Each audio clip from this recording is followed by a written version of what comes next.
Bonjour à tous et merci d'être présents sur cette table ronde donc, qui est consacrée à la technique au service de l'upcycling. Juste avant de commencer, je vais quand même me présenter. Donc moi, je m'appelle Romain Benkiran, je travaille sur la durabilité au sens de la longévité des textiles en labo de recherche. Donc c'est peut-être la spécificité pour moi aujourd'hui, c'est d'être d'être chercheur. Je suis chercheur au sein du laboratoire Gemtex. C'est un laboratoire qui est spécialisé dans le textile et j'anime notamment un groupe de travail qui est dédié à la durée de vie des textiles via un projet européen ECITWI. Pour essayer de la faire un peu courte et bien consacrer le temps sur notre table ronde, je vais juste donner un petit peu les grandes lignes de ce qu'on s'est fixé. L'idée aujourd'hui, ça va être d'expliquer un peu en quoi est-ce que la technique va servir à la démocratisation de l'upcycling. Qu'est-ce qu'on entend par là? En fait, on dit que pour faire bouger les lignes, à un moment donné, il va être nécessaire de massifier un petit peu les choses, d'organiser un petit peu l'industrie pour revaloriser, maximiser la revalorisation des déchets, que ce soit pré, post-consumer, peu importe, et la revalorisation, qu'elle soit faite sous toutes les formes qui seraient possibles. Donc pour cela, en fait, on a besoin de s'appuyer sur l'outil industriel et donc c'est entre autres pour ça que sont là aujourd'hui donc Louisa Adva pour iCollect, Michael Lemaire pour UTT et Marcia De Carvalho, que je n'ai pas vu, pour les chaussettes orphelines. Donc elle va peut-être nous rejoindre incessamment sous peu. En tout cas, je vais vous laisser vous présenter juste après. Je voudrais juste rappeler un petit peu le cahier des charges de cette table ronde. Donc on a 30 minutes ensemble. On s'est dit que étant en visio, on a quand même envie d'avoir des échanges avec tout le monde. Donc on se consacre une dizaine de minutes pour des échanges de questions-réponses. Donc vraiment, n'hésitez pas à nous interpeller dans les boîtes de dialogue et à poser vos questions directement aux intervenants. Voilà pour moi. Donc pour commencer, maintenant, je propose qu'on fasse un rapide tour de table et ensuite on rentrera un peu plus dans le vif du sujet. Est-ce que Louisa, on te laisse commencer? Ça marche. Bonjour tout le monde, ravi d'être là. Alors pour nous présenter rapidement, AICO, on a pour objectif de permettre une économie circulaire dans l'industrie de la mode.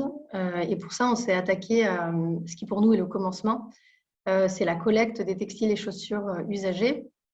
Donc on est face à un gaspillage qui est monstrueux aujourd'hui. On parle de 5 millions de tonnes de textiles qui sont enfouis incinérés chaque année en Europe. C'est l'équivalent d'un camion de textile enfoui incinéré chaque seconde à l'échelle mondiale. Et on a surtout une consommation de vêtements qui tend à augmenter de 63% d'ici les 10 prochaines années. Donc on va passer de 62 millions de tonnes aujourd'hui à 102 millions de tonnes en 2030. Donc on est sur des volumes qui tendent plutôt à augmenter plutôt que le contraire. Et donc pour lutter contre ce gaspillage des textiles et chaussures, on a décidé de monter des partenariats avec des enseignes de mode pour qu'elles prennent responsabilité de leurs produits et qu'elles incitent leurs clients et clientes à rapporter leurs textiles et chaussures en magasin plutôt que, je le disais, les mettre à la poubelle en grande majorité aujourd'hui. Donc, on a rapidement développé une autre activité à côté qui s'appelle Revalue, qui est sur la valorisation des stocks et qui est pour éviter tout type de destruction en entrepôt. Donc, ça va être valoriser les invendus, défectueux, etc., ce qui est très important aussi chez les enseignes. Et donc, voilà, on va récupérer ces deux types de flux. On va donc les trier avec le premier objectif de réutilisation. Et lorsque ça ne peut pas être réutilisé, on va essayer de les recycler du mieux possible. Alors, sur les projets d'upcycling, pour nous, le dernier projet en date, c'est une réalisation qu'on a faite avec Arket. Donc, on a trié des denimes selon leur cahier des charges et on leur a fourni ces pièces qui étaient initialement destinées au recyclage et ils en ont fait une belle collection capsule patchwork denim que je vous invite à regarder sur leur site internet. Elle est actuellement en vente en ligne. Voilà, il y a aussi bien des nouveaux jeans, pour enfants, pour adultes, pour femmes, il y a des jupes, des sacs, etc. Donc ça, c'est entre guillemets plus petit volume, même si c'était quand même quelques centaines de tonnes. Ensuite, voilà, ce que je peux mettre peut-être en avant, parce qu'on parlait d'organisation et de solutions plus industrielles, il y a une étape pour nous qui est primordiale pour essayer de réussir à recycler en créant des fibres ou des matières à plus forte valeur ajoutée, c'est le tri optique. Donc, réussir à déterminer la composition des vêtements qu'on récupère. Lorsqu'on récupère des vêtements qui viennent de partout, de tout le monde, tout type de marque, toutes conditions, et ben, on n'a aucune information sur la composition de ces vêtements. Alors, on le faisait initialement, donc on faisait ce tri manuellement et en lisant les étiquettes. Alors, bien entendu, ce n'est pas du tout économiquement viable. Et puis, la lecture de l'étiquette, la plupart des vêtements qu'on reçoit n'ont plus d'étiquette parce que tout le monde la coupe. Et deux, on s'est rendu compte que parfois, elle n'était pas forcément fiable. Ce qui était indiqué n'était pas forcément fiable. Donc, on a investi dans une machine de tri optique qui se trouve actuellement dans le centre de tri, qui est plutôt en phase pilote et qui nous permet de déterminer plus précisément la composition des vêtements, ce qui va ensuite nous permettre de fournir des recycleurs, que ce soit du recyclage chimique ou mécanique, pour créer une plus belle fibre qui va être ensuite utilisée, on l'espère, dans du recyclage aussi bien en boucle fermée qu'en boucle ouverte. Réussir à faire de la boucle fermée, ce serait top.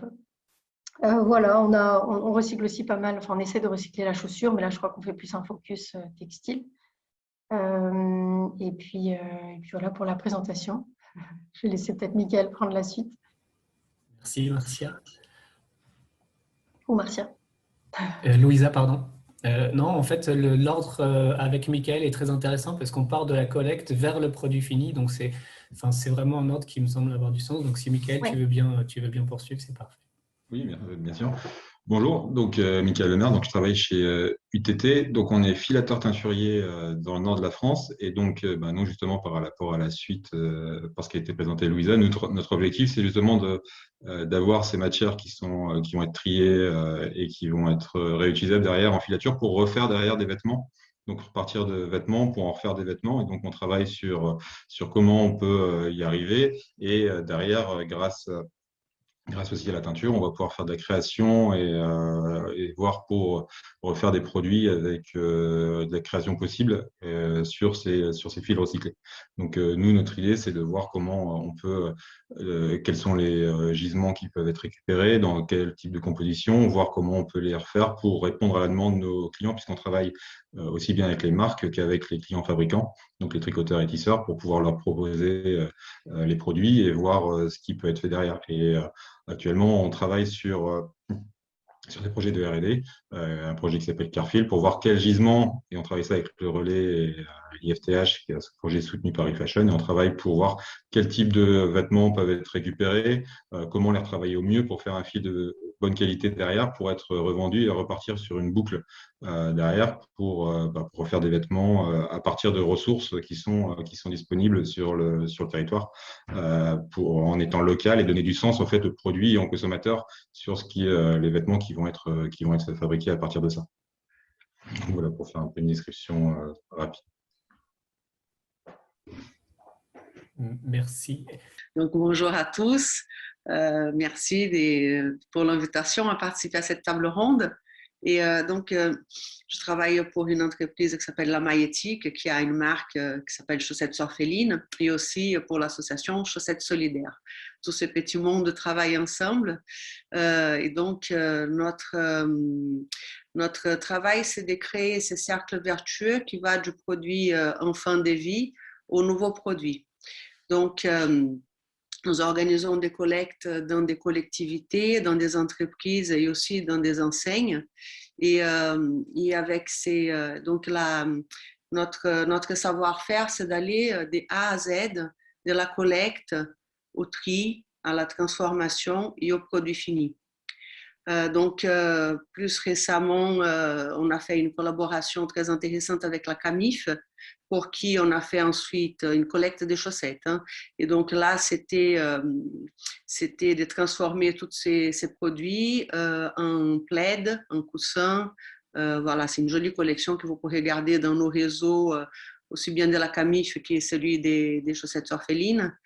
Là, actuellement, on est avec San Marina, une très belle campagne de collecte également de chaussettes. Et donc, ces produits collectés seront transformés. Voilà, c'est toute la chaîne à nouveau qui se met en place pour pour les transformer en une collection, en co-branding avec San Marina, des chaussettes, bonnets, quelques accessoires de mode. Donc, notre spécificité, c'est d'aller du début à la fin de la chaîne pour valoriser tout ce que nous collectons. Et aussi, on a une partie solidaire. Donc, ces entreprises et ces partenaires participent aussi avec toute notre partie d'insertion sociale. Donc, cette insertion sociale, elle va déjà dans la partie tri, à la réparation, parce qu'une partie de ce que nous collectons est réparée, parce que quand ils sont en bon état, ils sont donnés directement à des gens qui ont besoin. Et puis, c'est aussi, après, c'est des tri par la formation, parce que nous faisons des formations pour l'insertion des personnes qui sont très éloignées du travail. Donc, c'est la partie plutôt association, et aussi pour la formation et sensibilisation des jeunes. Donc, ce sont des programmes dans des écoles. C'est un programme avec l'Éducation nationale pour l'éducation et la sensibilisation à la réduction des déchets textiles dans les écoles. Et il y a un autre projet qui est plus au niveau de l'Hexagone, c'est les collectes un peu partout avec tous les partenaires des ressourceries et aussi des maisons d'association pour collecter, pour que tout individu puisse apporter des chaussettes dans des points de collecte que nous souhaitons que ça devienne les plus nombreux un peu partout. Donc, il y a un premier qui s'appelle Paris Chaussettes, qui c'est Paris et les grands Paris, et puis avec d'autres villes en France. Et que ça commence un petit peu en Europe. On a une antenne en Belgique maintenant. Bien, merci. Est-ce que je vais me tourner vers Michael et vers Marcia. Comment est-ce que d'un point de vue technique, est-ce que vous travaillez et quelle différence en fait vous avez sur des produits qui seraient comme ça, issus de tournés vers la revalorisation plutôt que vers un marché type classique? Et là, ma question serait peut-être plus pour Michael dans un premier temps et ensuite vers Marcia. Qu'est-ce que ça change techniquement? Est-ce qu'il y a des changements dans les volumes? Est-ce qu'il y a des changements? Voilà, quelle typologie, quelle différence est-ce que tu vas pouvoir nous citer en fait? Alors, sur l'upcycling, ce qui est super intéressant, c'est que c'est de l'adaptation en fait avec les matières entrantes, puisque quand on parle de matières vierges, les matières vierges, elles ont normalement à peu près les mêmes caractéristiques, donc au niveau filature, au niveau teinture, etc. Là, le fait d'avoir des matières qui sont upcyclées, on va avoir des matières qui vont avoir des caractéristiques différentes. Donc, on va travailler sur les compositions, voir les coloris qui sont récupérés des vêtements qui sont à upcycler. On va travailler tout ça, donc s'adapter à la matière pour pouvoir proposer les produits qui soient le plus adaptés aussi à la demande des clients, pour avoir des produits qui soient de qualité et dans laquelle on se sente bien, parce qu'on reste dans un métier quand même qui est la mode, où on a besoin de se sentir bien dans ce qu'on porte, et c'est top. Donc grâce à ça, on va pouvoir essayer de développer des produits qui correspondent à ce qui est demandé, et pouvoir donner du sens à ces produits. Donc après, sur les volumes, on s'adapte aussi à ça. Nous, grâce aux outils, par exemple pour teinture, on peut développer des coloris qui vont de 7 kg à 800 kg. Donc, on va pouvoir travailler sur ça et s'adapter par rapport à une demande particulière. Donc, il y a l'adaptation. En fait, l'idée, c'est qu'on puisse s'adapter en fait aux matières et travailler, mais tout en gardant aussi un côté industriel pour arriver au niveau des prix, à avoir quelque chose qui puisse être dans le marché, et à avoir donc des matières qui sont quand même assez régulières quand même dans le temps pour pouvoir. Il y a une gymnastique en fait à avoir entre les deux. Voilà, j'espère que ça répond à la question. Pour Romain, je pense que tu veux on dise de notre part, chez Chaussettes Orphelines, comment c'est la valorisation. Donc, en fait, on essaye d'améliorer ces fibres aussi grâce au mélange d'autres matières qui ne soient pas, qui prennent pas trop des ressources naturelles comme les lins. Donc, notre dernière recherche en date, c'est justement le mélange de notre fibre du lin. Aussi pour l'aspect agréable à porter. C'est vrai que j'ai particulièrement, j'ai toujours préféré des matières plus naturelles pour porter à cause du confort, du bien-être. Et l'élan, il associe justement ces deux aspects. Il y a aujourd'hui un mouvement très fort qui revient pour l'élan français et avec des nouvelles filatures qui s'implantent sur le territoire ou qui essayent de se développer, comme l'Important et de très belles coopératives. Et donc, voilà, l'idée de mélanger, d'améliorer la fibre recyclée avec d'autres fibres, c'est quelque chose de très intéressant et que nous faisons depuis les débuts. Et puis, on fait les tri par couleur pour éviter la teinture. Alors, on est d'accord avec Michael, on n'a rien contre, mais c'est juste qu'on peut aussi séparer par couleur et éviter l'utilisation d'eau et des teintures. Donc, nous essayons de faire ça aussi.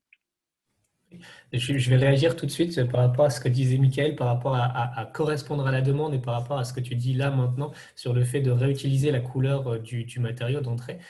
Quelle perception, en fait, c'est quoi la demande? Est-ce que la demande, elle est de voir justement le caractère revalorisé ou est-ce qu'elle ne l'est pas? En fait, il n'y a pas de. On peut faire les deux, en fait. Là, ce qui est intéressant, c'est qu'il y a un mouvement qui part dans on veut donner du sens et de plus en plus avec des produits upcyclés, etc. Donc, on peut faire les deux, montrer le côté recyclé. Là, par exemple, j'ai un suite avec du jean, un fil qu'on propose avec du jean recyclé. Il est brut, on voit le côté recyclé, il n'y a aucun souci. Et donc, en fonction de la demande du client, il y a des clients qui vont être prêts à se dire, moi, je veux montrer le côté recyclé. Il y a des clients qui vont dire, bah, moi, je voudrais avoir des matières éco-responsables, mais pas forcément montrer que c'est recyclé. Donc, il y a les deux. Et ce qui est top, c'est plutôt le mouvement en fait qui va vers. On donne du sens au produit. Donc voilà. De notre côté, je rejoins un peu Michael, quand il s'agit de partenariats, quand il s'agit de notre collection, c'est nous qui décidons. Et dans notre cas, on voit clairement le côté recyclé parce qu'on voit dans les produits, que ce soit des pulls, les écharpes, les bonnets, les gants, on voit parfois et même souvent les petits élastiques qui sortent un petit peu de la maille et qui sont les élastiques qu'on retrouve dans les élastiques des chaussettes, dans les côtes. Et ça ne pose aucun problème. Au contraire, c'est vraiment... c'est la marque ça veut bien dire que c'est recyclé et d'où ça vient. Donc, pour l'instant, il n'y a aucun problème par rapport au fait de bien voir que c'est recyclé. Puis, il y a un aspect un peu chiné aussi, c'est un petit peu notre marque de fabrique. Après, concernant d'autres partenariats, on écoute, on va travailler par rapport aussi à ce partage de ce que les uns et les autres ont envie de mettre en avant. Mais en général, l'aspect recyclé, il est fait que ça soit, qu'on puisse voir que c'est recyclé, quoi, qu'il faut un œil déjà pour voir si c'est recyclé ou pas. Ça pose pas de problème, quoi. C'est vraiment. Merci beaucoup. Je voudrais me tourner quand même vers Louisa pour revenir un petit peu sur ce que tu as évoqué au niveau du tri. Du tri optique notamment, on a une question qui nous est venue là-dessus. Oui. Alors la question c'est de savoir est-ce qu'il y a des aides publiques qui vous permettent d'investir comme ça dans les machines de tri? Et je voudrais rajouter aussi une autre question pour un peu se rapprocher à la technique. Qu'est-ce que demain ça va vous apporter? Est-ce que comme ça vous avez déjà chiffré un peu davantage le gain, le gain par rapport au tri qui est déjà effectué manuellement? Oui. Alors, aide publique, alors, la machine que nous, on a aujourd'hui, elle vient d'un projet qui s'appelle Recentex, qui était initié par la Commission européenne. Donc, c'était avec différents partenaires européens et voilà, elle découle de la fin de ce projet. Et maintenant, c'est à nous d'essayer d'investir, d'alimenter la bibliothèque des différentes compositions. On travaille dessus maintenant depuis plus d'un an et on aimerait essayer de transformer ce pilote en solution industrielle. Alors, malheureusement, en ce moment, ce n'est pas trop la période pour les investissements. Mais bon, cette partie innovation, de toute façon, est plus que primordiale. Donc voilà, on va essayer d'agrandir, enfin, de transformer cette innovation en solution, comme je le disais. La deuxième question, c'était quoi, Au pardon? niveau du bénéfice en fait, que ça va apporter, et j'ajouterais, est-ce que tu peux quand même expliquer un petit peu en quoi consiste le tri optique? Oui. Alors, en gros, c'est une machine, pour faire simple, qui utilise un capteur infrarouge et qui va, donc on va disposer les vêtements sur un tapis. Ils vont passer un par un sous cet infrared. Et on va ensuite avoir sur l'écran les différentes compositions du vêtement avec les pourcentages. Et donc c'est assez comme ça que ça fonctionne. Et ensuite, on va réussir à les trier dans différents bacs, si c'est du 100% coton, si 10% d'autres matières, etc. On sait aujourd'hui, alors l'avantage de cette machine, on a beaucoup de difficultés à recycler pour faire, par exemple, ce qu'on appelle du fiber to fiber, donc refaire un vêtement à partir d'un autre vêtement. Et on a besoin de savoir exactement ce que je disais tout à l'heure, ce qu'il y a dans la composition du vêtement. Et comme on n'est pas producteur et que lorsqu'on reçoit tous ces vêtements, on n'a aucune idée de cette composition, mis à part la lecture de l'étiquette à aujourd'hui, c'est ce qui nous permet de pouvoir répondre à des demandes par exemple, des recycleurs qui font du recyclage chimique et qui ont besoin d'avoir exactement 100% des vêtements avec 100% polyester. Donc ça, si ce n'est pas 100% polyester, leur recyclage chimique ne fonctionnera pas suffisamment bien et on n'aura pas une fibre de qualité suffisante derrière. Donc ça, c'est primordial et on a de toute façon besoin de ce type de machine pour réussir à, j'allais dire, industrialiser parce que le faire manuellement, ça ne marche pas. Et sur ce type de produits qui sont des déchets, on a une valeur économique qui est extrêmement basse et donc il faut qu'on réussisse à automatiser pour avoir une solution qui est économiquement viable. Voilà sur le tri optique. Alors, on est vraiment dans les débuts. Hein. Je le disais, c'est une machine qui traite quelques kilos par jour. Mais bon, l'objectif, c'est vraiment de transformer ce pilote pour qu'on puisse gérer beaucoup plus de volume et voilà, fournir toute la demande là-dessus. Merci. Dans ce que tu as dit, il y avait justement la notion de fiber to fiber. Ça fait la transition avec une question qui a été posée justement. Comment est-ce que vous gérez, alors ça va peut-être plus s'orienter vers Michael ou Marcia, comment est-ce que vous gérez en fait la perte de qualité qu'on a lors du recyclage de matière? La perte de qualité de la fibre, pardon, et ce pour la réutiliser ensuite dans des nouveaux produits, fils ou produits finis. Mais je trouve que l'effet de mélanger avec d'autres fibres, justement, ça les upcycle déjà, ça augmente la qualité et ça possibilite les recyclages une deuxième fois, voire plus. Parce qu'à chaque fois, on va rajouter d'autres fibres, parfois recyclées aussi, hein, parce qu'on mélange parfois avec de la laine recyclée ou avec du lin ou parfois avec un peu de polyester recyclé. Donc, c'est vrai que ça rajoute de la qualité à la fibre. Notre idée de mélange, c'était justement, ça partait justement de cette question d'améliorer la fibre recyclée. Donc, je pense que voilà, c'est une bonne solution, au-delà du fait que ça peut aussi apporter de la couleur en mode chiné. Hein. Ça ne peut pas être que de la couleur comme on peut obtenir avec la teinture. Et encore, avec la teinture, ça dépend si on arrive à avoir un recyclage des matières pures, comme disait Luisa, complètement polyester ou autre, qui va... Enfin, dans les cas de Luisa, c'était surtout pour les recyclages chimiques. Mais en tout cas, pour la teinture, c'est vrai que si on n'a pas une égalité, toutes les fibres ne prennent pas la couleur de la même façon. Donc, dès qu'on est en mélange, pour ce qui concerne la couleur, ça ne répond pas exactement à la question, mais on ne peut pas avoir de l'homogénéité. Par contre, on peut avoir une amélioration de la fibre. Moi, je suis assez d'accord avec l'ajout d'autres fibres qui va pouvoir augmenter au niveau de la qualité. Et pour répondre aussi à la deuxième question sur le fait de recycler une deuxième fois, il y a en effet le recyclage mécanique dont on parle là, mais Louisa en parlait très bien, c'est que dans les autres vies, il y aura peut-être dans un premier temps un recyclage mécanique et après du recyclage chimique et qui va permettre de avoir d'autres fibres avec d'autres caractéristiques, etc. Donc il y a plein de choses en fait qui sont en train de se faire dans ce sens-là. Avec des caractéristiques qui vont être un peu différentes, mais ça sera de s'adapter un peu à la matière et voir ce qu'on peut en faire pour en faire les produits de meilleure qualité possible. Ouais. Et je voudrais répondre à Aurore qui demande si on fait un mélange de fibres, c'est pas un problème. Non, c'est pas un problème parce qu'on peut analyser à chaque fois, on peut faire des analyses pour connaître que la composition. Donc, si notre but, c'est pas d'avoir une matière spécifique, mais avoir une matière recyclée,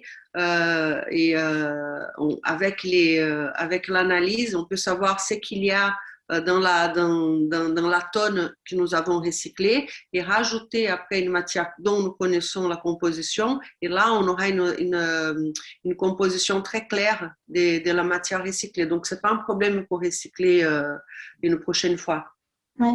Et juste pour continuer ce que disait Michael, aujourd'hui, on a beaucoup d'innovations et beaucoup de débuts de solutions, voire de solutions sur ces soucis de recyclage. Le souci, quelque part, c'est que on reste toujours en mode pilote et on a du mal à vraiment, j'allais dire, scale, industrialiser la solution. C'est ce qu'il faut, c'est ce qu'il faut dans le secteur pour qu'on puisse traiter les millions de tonnes de volume dont je vous parlais au début. Alors, bien sûr, il faut réussir à les collecter parce qu'encore aujourd'hui, ça continue d'être perdu et complètement gaspillé en grande majorité. Donc, une fois qu'on les collecte, il faut qu'on réussisse à les réutiliser, ce qui est toujours le premier objectif.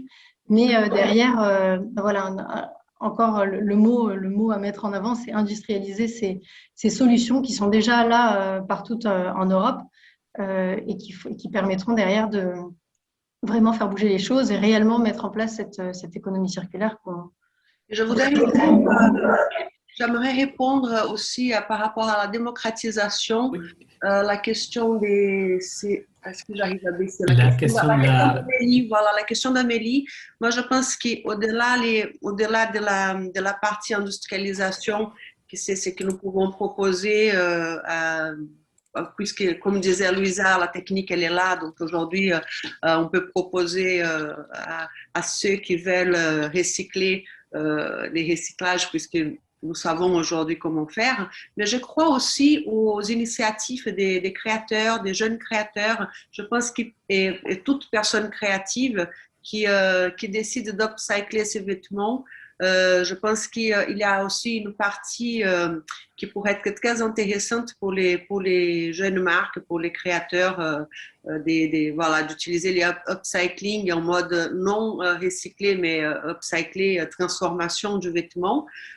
S'il y a énormément de jeunes marques qui font ça, ou pas ou des grandes marques, peu importe, mais pour la démocratisation, je pense que ça pourrait être aussi un mouvement un peu social, quoi, qu'on apprenne, qu'on suive des formations et qu'on puisse faire soi-même, comme revenir un peu à la mode des grands-mères avec sa machine à coudre chez soi. Voilà, c'est peut-être utopique, mais je trouve que c'est une jolie idée.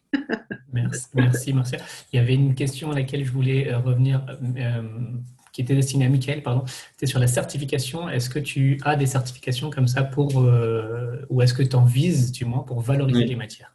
Ce sera peut-être du coup la dernière question, parce que je vois Fabrice ici.